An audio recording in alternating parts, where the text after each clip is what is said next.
Hey, what's up everyone? Morey Croson here, and today we're going to be going over the best lower body exercises to do in the weight room for sprinters, and we're going to start the video right now.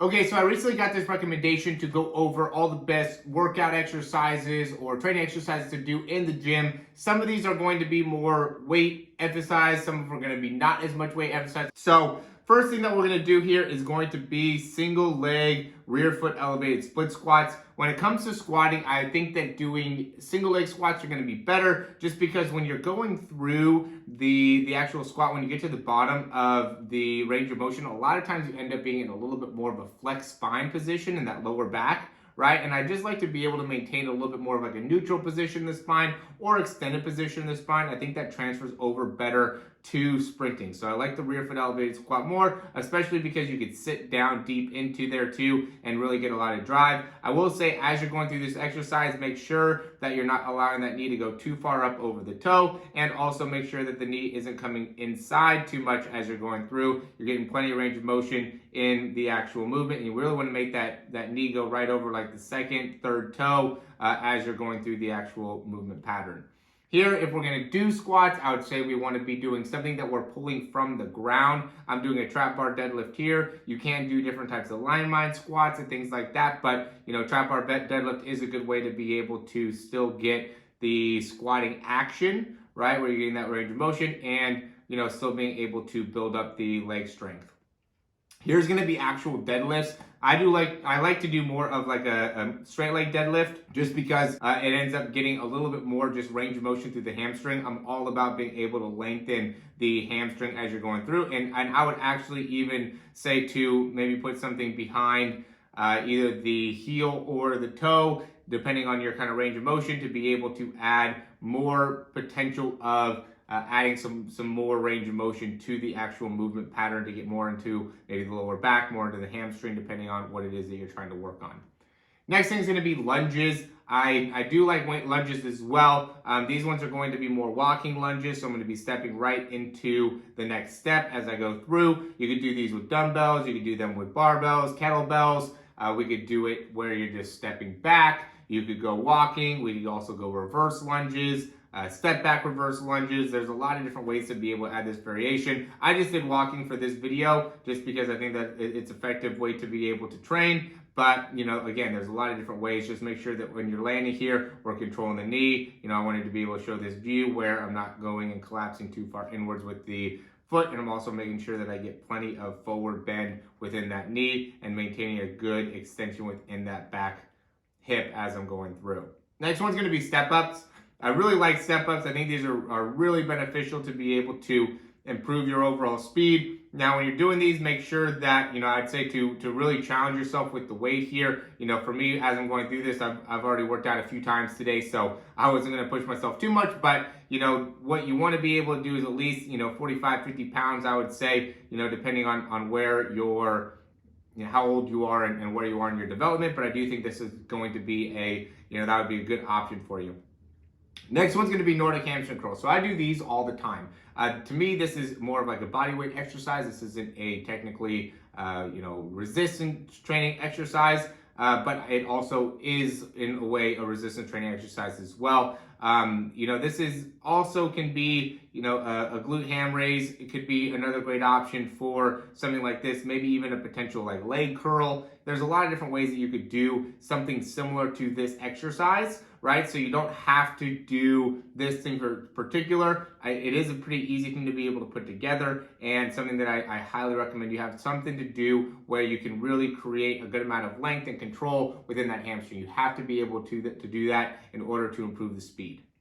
This one's going to be a good morning. I like this for the lower back, right? It also is great for the hamstring range of motion. As much as we can, I want to try to get eccentric control of the hamstring in order to really maximize the ability to run faster, keep the hamstring healthy, and just to be able to connect to that area. And this is also a great one to be able to improve that lower back strength. And you can see as I'm going through, I'm really putting a big emphasis on driving all the way forward with the hip to go through that full range of motion. Next one's going to be just a hip extension. So I'm using the dumbbell here, having it up onto the hip, driving all the way up and through here on each rep, making sure I'm getting all the way into full hip extension. I don't want to put too much emphasis onto getting back extension here. I want to really maintain more of a neutral spine and really getting more of that upper hamstring and hip work on this one. I did end up having to go back, so I got done with making the video, realized that I didn't do a couple exercises, went back to be able to do it just to make sure that you guys got the best content. So for that, if you appreciate that, click that thumbs up down below to like the video. That helps us out a ton, guys. It really, really does. Free for you to do, takes just a second, and I promise you it'll feel great to click that like button. You'll feel accomplished.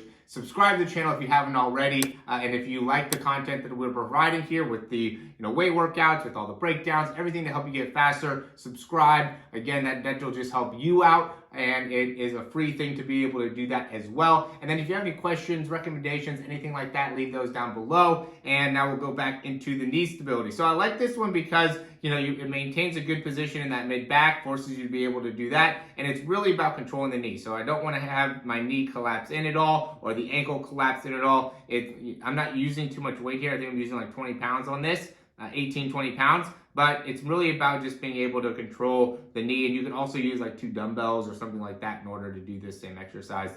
This side, you can see I have a band here.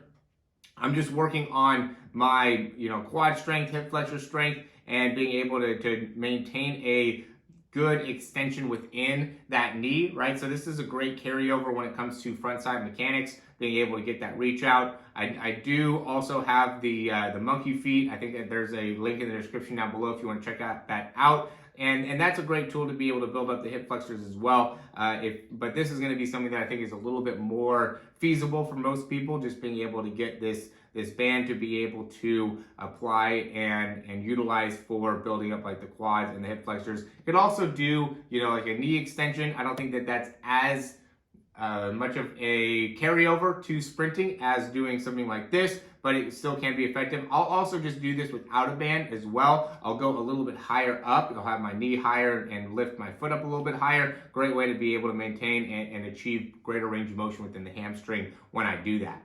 This one is going to be building up that anterior tibialis, the front part of the shin. I do a bunch of different exercises like this to be able to build up that muscle group. I actually created a tool to be able to work on it as well. So this is a part of my body that I'm constantly working 5-6 days a week, really making sure that I'm able to strengthen that front part of the shin, anterior tibialis. You can see what I'm doing here with my getting full range of motion coming all the way up.